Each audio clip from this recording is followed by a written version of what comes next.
Hey, good afternoon. It's January 24th. It's Sunday. It's about 3 o'clock and it's snowing here. And to all the folks that I'm working with in a mentorship relationship, whether it's customers or my university students or others, it's becoming clear to me that some of the stuff I think is really easy. Maybe I'd love to show you kind of from the beginning. So I'm just getting into the Azure portal. And if you haven't yet set up your free account with Azure, please do that. By the way, all the stuff I'm doing here, you can blow away when you're done with it. So this is just an example. So the first thing I'm going to do is go into cognitive services. And I'm going to create a cognitive service here. And there's a whole bunch of choices that we can use.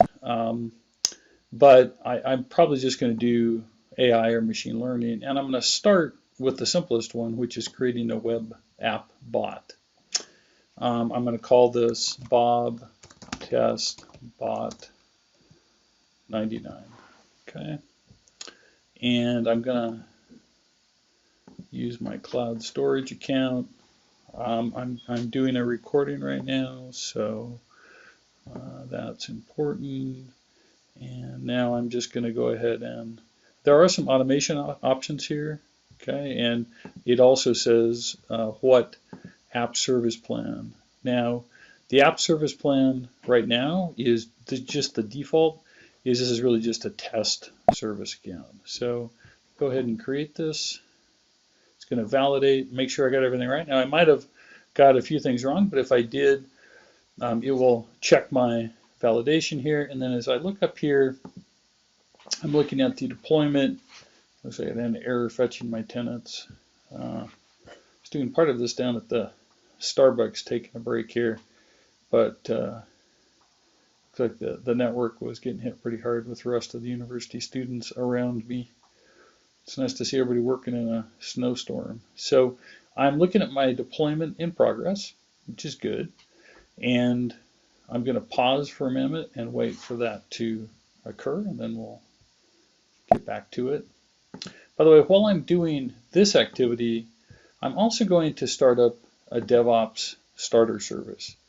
And the reason for that is, especially for my university mentee students, that's going to be really important later. Actually, well, our resource already succeeded here.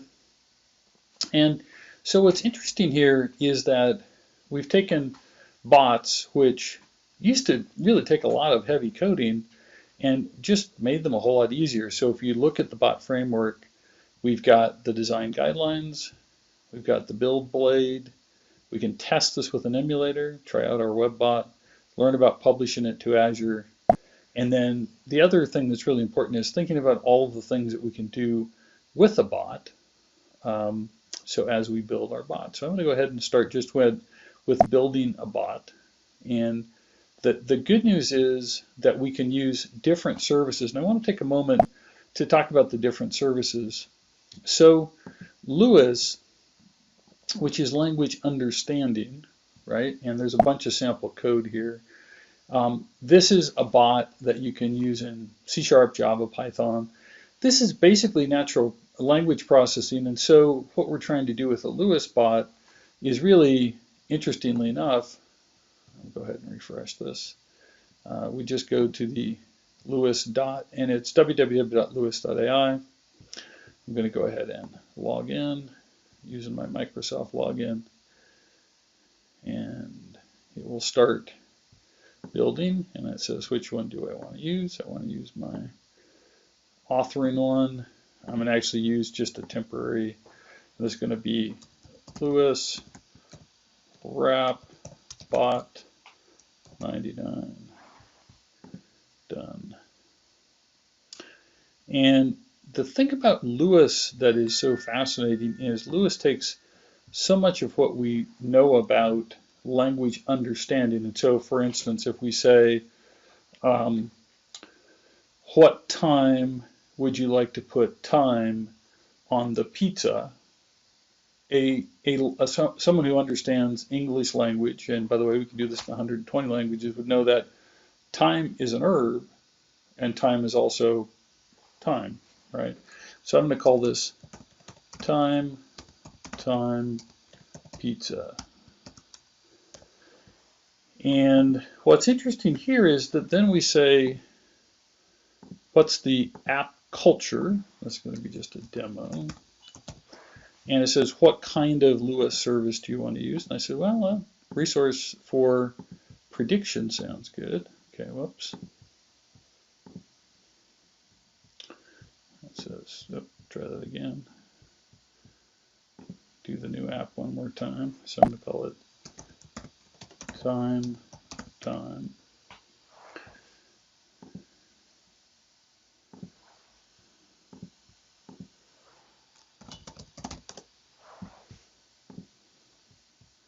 Oops.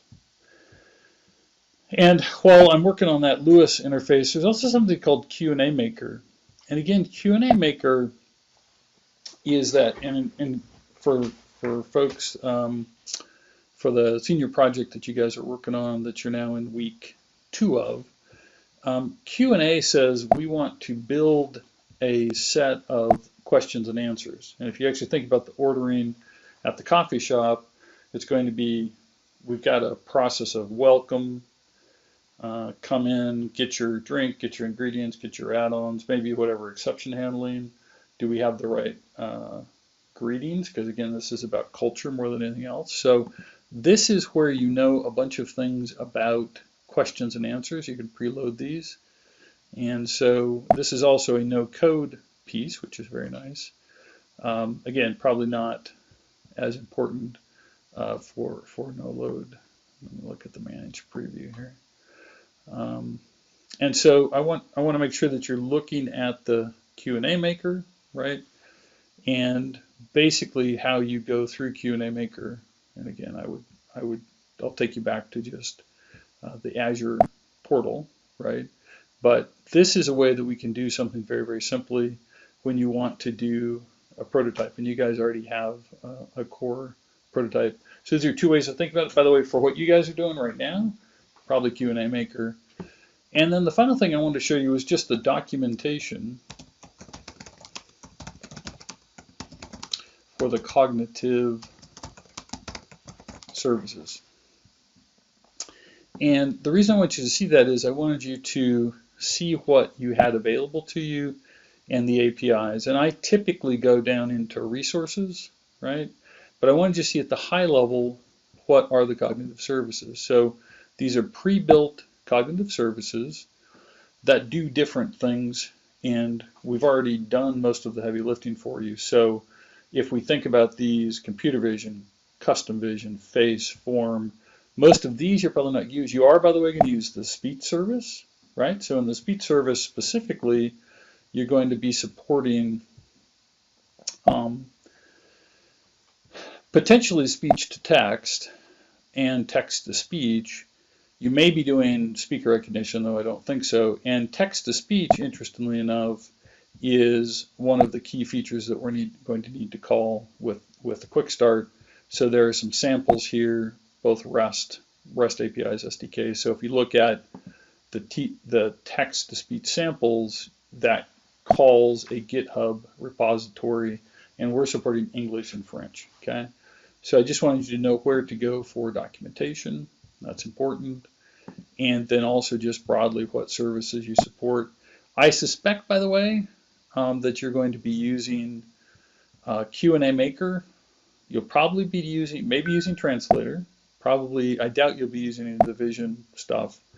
You may do content moderator or anomaly detector or personalizer, but I don't think so because we're really just feeding data into a model.